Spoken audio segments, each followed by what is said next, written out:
আমি যে ওদের চোর বলি, ওদের আদর করি, কারণ ওর চেয়ে গাল দেবার মতো কঠিন ভাষা আমার কাছে নাই। 5 তারিখ সকালবেলা থেকে সারা দেশ থেকে লাখো জনতা ঢাকার দিকে প্রবেশ করেছিল, এবং তখন সেনাপ্রধান, বিমান বাহিনী প্রধান শেখ হাসিনাকে বলেছিলেন, এই যে মানুষগুলো আসছে এরা আপনার বাড়ি গণভবন পর্যন্ত পৌঁছবার পরে আপনার জীবনের, আপনার এমনকি শরীরের কোনো গ্যারান্টি দিতে পারবো না যে আপনাকে কেউ চিনতে পারবে কিনা, দেখতে পারবে কিনা, টুকরো টুকরো করে ফেলবে মানুষ, আমাদেরকে দোষ দিতে পারবেন না। আমরা বলছি চলে যান। যেই শেখ হাসিনা অহংকার করতেন, শেখ হাসিনা পালায় না। বছর শেষের খুশি নগদে হবে বেশি। নগদ পেমেন্টে নির্দিষ্ট ক্যাটাগরির কেনাকাটায় 300 টাকা পর্যন্ত ক্যাশব্যাক।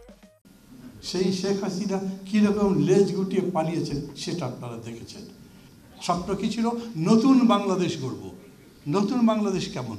ওই বাংলাদেশ নয় যে বাংলাদেশ গত 15 বছর হয়েছে। ইচ্ছা মতো গুম করা যায়, ইচ্ছা মতো খুন করা যায়, ইচ্ছা মতো গায়েব করা যায়, ইচ্ছা মতো ধর্ষণ করা যায়, লুট করা যায়, আগুন লাগিয়ে সমস্ত বাংলাদেশ জ্বালিয়ে দেওয়া যায়। ওই রকম বাংলাদেশ নয়। একটা বাংলাদেশ চাই, শান্তির দেশ, সমৃদ্ধির দেশ। মানুষ মানুষকে ভালোবাসবে, মানুষ মানুষের প্রতি মমত্ব দেখাবে, মানুষ মানুষের জীবনকে সুন্দর করবার চেষ্টা করবে। এমন সরকার থাকবে যেই সরকারের লক্ষ্য হবে দেশটা বদলে দিতে, নতুন একটা দেশ করতে, সুখী সমৃদ্ধ দেশ। 2টো মেট্রো স্টেশন ধ্বংস হয়েছিল, মনে আছে আপনাদের আন্দোলনের মধ্যে? এই 2টো স্টেশন ঠিক করতে কত টাকা লাগবে শেখ হাসিনা বলেছিলেন? 400 কোটি টাকা। তারপরে শেখ হাসিনার পতন হয়ে গেছে। সেই 2টো মেট্রো রেল স্টেশন কত টাকায় ঠিক হয়েছে? 30 কোটি, 18 না বোধ হয়, 30 কোটি টাকায়। 300 কোটি না, 400 কোটি টাকা তিনি বলেছিলেন ঠিক করতে। 400 কোটি টাকা লাগবে, 1 বছর সময় লাগবে। আর মাত্র 1 মাসের মধ্যে আমাদের দেশের ইঞ্জিনিয়ার 30 কোটি টাকায় সেটা শেষ করে দিয়ে ঠিক করে দিয়েছে। তার মানে ওরা চোর ছিল, আর সবাই তো জানি ওদের গোষ্ঠী শুদ্ধ চোর, সাথে সবগুলো চোর।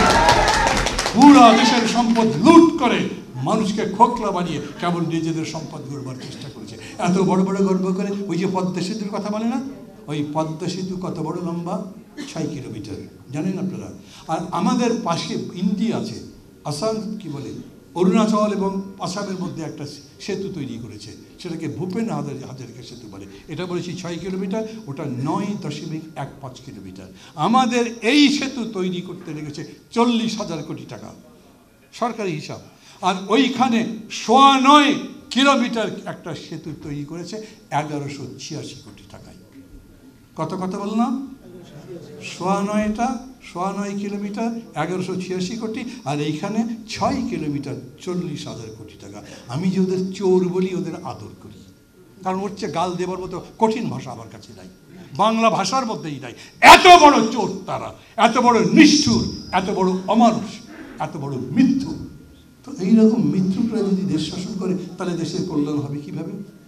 আমি একই কথা বলি, স্বাধীনতার পরে এই যে শেখ মুজিবকে নিয়ে এত কথাবার্তা হয়েছে, শেখ মুজিব কি করেছেন বলেছিলেন না? বলেছিলেন, আপনাদের মনে আছে? 3 বছর কিছু দিতে পারবো না, আমাকে সমর্থন করো। কি অবাক বিষয়, বাংলাদেশের মানুষ রেসকোর্সের মধ্যে 2 হাত তুলে সমর্থন করেছিল। কিন্তু তারপরে দেখা গেল শেখ মুজিবুর রহমান নিজেই বক্তৃতা করলেন, আমি কি করব, আমার সাথে যারা যারা আছে তারা তো সবাই চোর। আমি ডাইনে তাকাই চোর, সামনে তাকাই চোর, পেছনে দেখি চোর, ডাইনে দেখি চোর। কেন? ওই যে 7 কোটি কম্বল বিতরণ করবার কথা হয়েছিল, বলে আমি তো আমার নিজের কম্বলই পাইনি। শেখ মুজিব বক্তৃতা করেছেন, একটা করে কম্বল তো প্রত্যেকটা বাঙালি পাবার কথা, আমি তো পাই নাই। তো চোরের গোষ্ঠী, চোরের বাপ, চোরের কন্যা, এরা কি ভালো কাজ করবে? অতএব ভালো কাজ করতে পারেনি। বাকিদের কথা আমি লম্বা চড়া নাই বলি, তাদের কথা বলতে পারি, এই একই রকম ঘটনা। আমি শুধু বলছি ওই রকম সরকার চাই, যেই সরকার আপনার ভাগ্য বদলাবার কথাটাই তার সবচেয়ে বড় দায়িত্ব বলে। অবশ্যই এরকম সরকার আজ পর্যন্ত এসেছে?